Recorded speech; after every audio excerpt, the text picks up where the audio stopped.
Hello, everyone. This is the Day Trip Squad podcast. We are a group of individuals that are on the autism spectrum. Please enjoy our latest episode.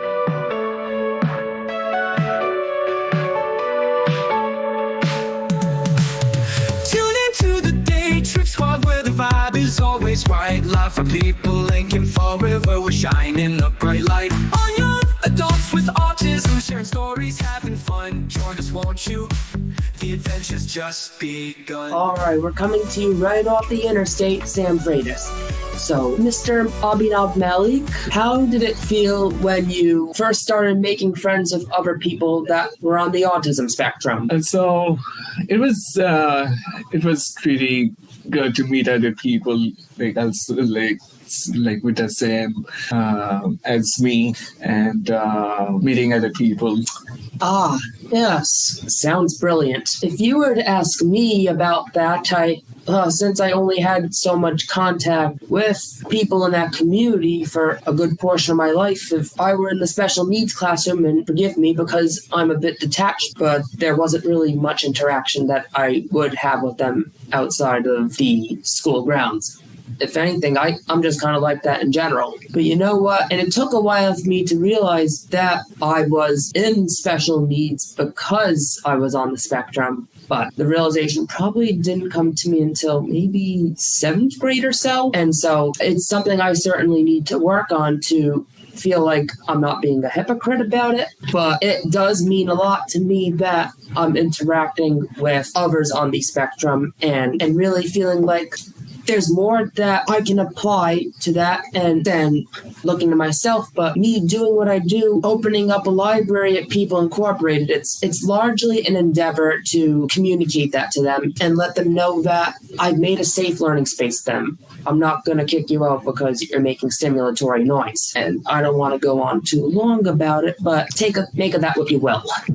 Now, after that, I must say, do you think people perceive or have ever perceived you differently because you're on the autism spectrum? No one noticed. My answer is somewhat foggy. I've never really noticed it in my younger life, but I guess if I stim a bit, it's nothing too hot air ballooned out of proportion, but people do pick up sometimes when I make those noises, and it kind of stings because I try my hardest to mask behaviors to feel like I'm not being a distraction, so then I'm just kind of left in a rut reeling with those perceptions. But it really is a beautiful kind of thing for me to deal with because it reminds me that it's not all about masking or that I should mask every single time that I'm even in public, but respecting my identity for what it is and letting it show when need be,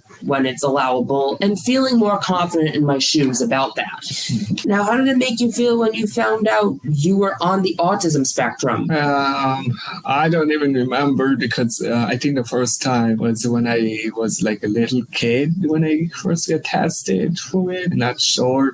I don't remember how I reacted. I was 3 years old when they diagnosed me for my place in the spectrum, and I tried to word it like that because I don't want to come across as anything wrong, but as simply a confirmation of identity. And throughout this podcast, I want to make it clear that I want to look at it as an identity because it's not something to be outright condemned, but something to acknowledge for what it is. And I didn't really know it was for that at the time. If anything, the one thing that I remember this diagnosis for, and I don't even know if I got the right place in my mind, but I think it was when I was passing through a hallway, I look up at this big snack dispenser and seeing all the colorful wrappers, the M&Ms and the Oreos and every other thing in between. And I kind of bring that up because I guess it symbolizes how in my mindset that I approach things creatively. I see a rainbow even when I only see one color, and and then taking that so that I can make those ideas pop up where people who aren't on the spectrum can't. How did schooling work for you? So the first I was like in the not in the like in a certain group in the class. So like whenever I had to take the test or something, they gave me the choice to if I would like to be pulled out or to stay in the class while taking the test. I've never been bullied in school. I have made friends in middle school to high school. I'm still keeping contact with those people even now, still calling them, still texting. I've been playing sports from middle school to high school, soccer, track. So I had my middle school and high school experience were pretty good, and I enjoyed it.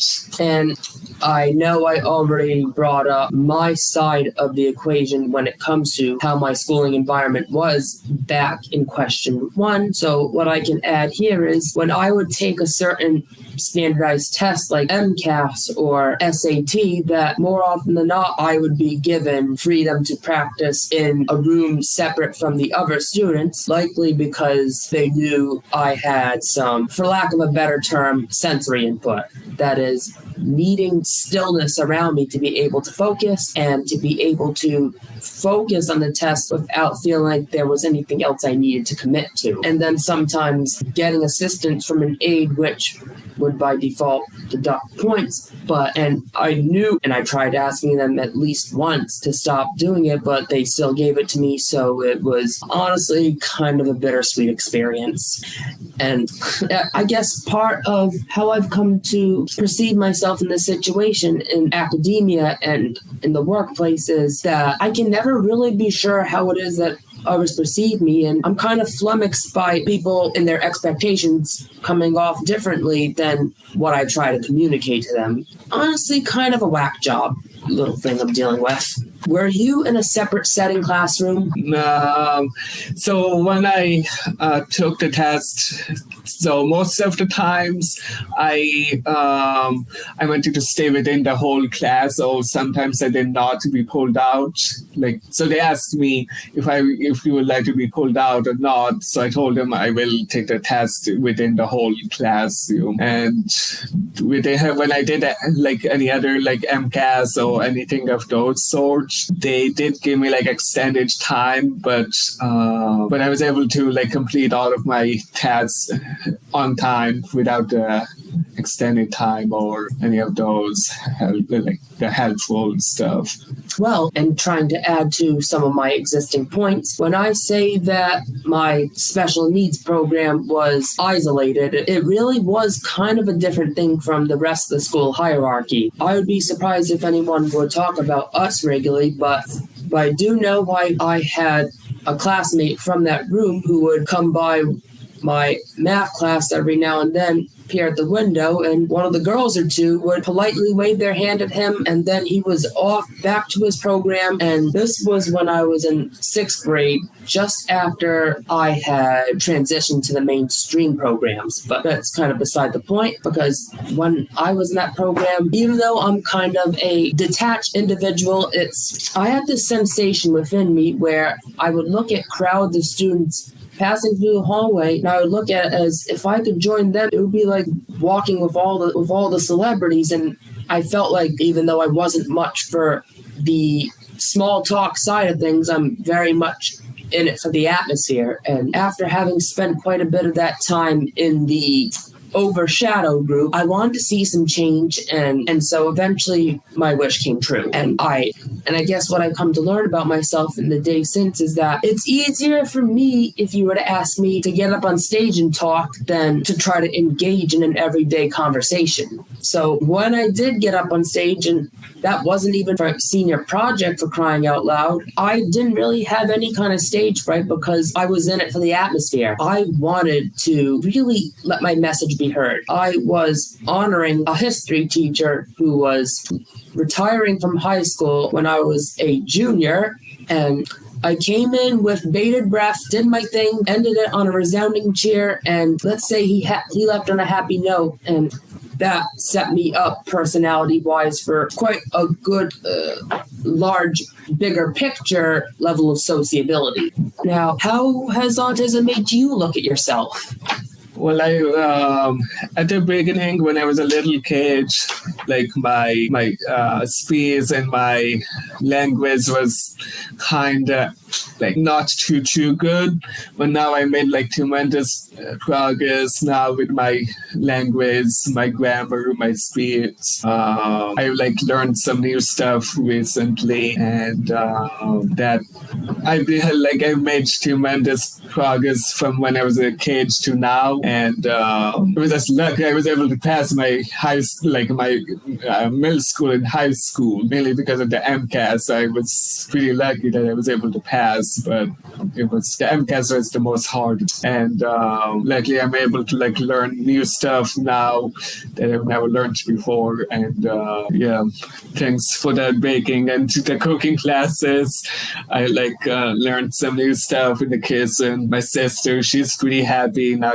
I might cook for the baby when she gets older. Now, on my side of things, let me look for a way to start this off. But I guess how it's made me look at myself is I didn't really have the slightest idea that I was on the spectrum until good ways into middle school. So that point's already been set. So once I did come to understand the capacity of this realization am I, as without any kind of more appropriate term, normal person as I thought? Because if people perceive me in a way that they wouldn't with other so-called neurotypical people, then am I supposed to look at myself and put the blame on my identity? And it's only really started being a question to me in the past few years, but I want to convince myself no, because through my manner of thinking that I would be participating in an ongoing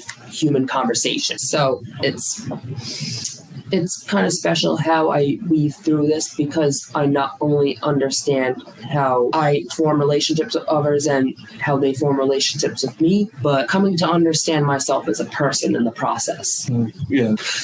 What I find special about treading this life in my shoes is I try to look at every day as a wellspring of new opportunities. I may live a grounded life like most of the people around me, and of course, I'm relatively sparse on tangible, rational ideas, but I try to stay imaginative as possible because I want to see life as something that has potential. And I walk into that knowing that I can make a difference in a way that nobody else can, just like you. I know that I can enter a room, bring something new to the table, and other people can acknowledge that for what it is. Over the course of this podcast, how have we gotten to really look at our companionship in a new way, that we're coming with open hearts? Making friendships and making friends and hanging out with each other and having fun. And so far through what little recording experience that I've had,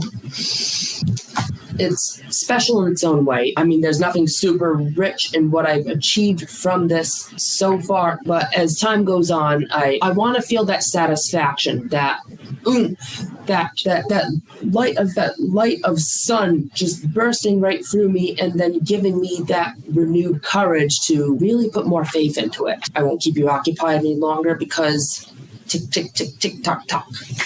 Now that we've reached our threshold, let us cap off this podcast by saying sometimes the stars don't always shine as bright as we'd like them to, but that's just because they need time to heal. They need time to set themselves aside, to collect their minds, and to understand that they're only ever as powerful as they make themselves out to be. And ourselves, of course, we're still trying to arrange ourselves in this enormous universe because we don't know where to start. We really are just scattering through the dark, reaching the floor, brushing aside for any light that can pierce the room and illuminate the path for us. And here's to hoping that we can find that torch or beacon or flashlight or what have you soon.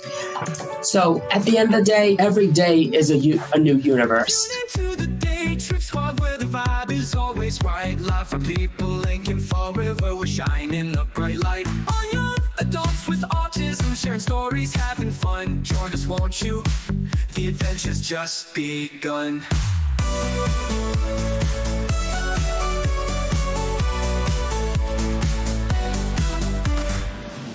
Thank you for tuning in today. We've created a place to connect with like-minded individuals and stay up to date with the latest DTS news. Our Facebook group regularly features event announcements and cancellations, monthly newsletters and calendars, and plenty of photos from our outings. This is a private group with exclusive content that is not featured on the public Family Support Center page. Come be a part of a vibrant, supportive, and engaging community. Join today.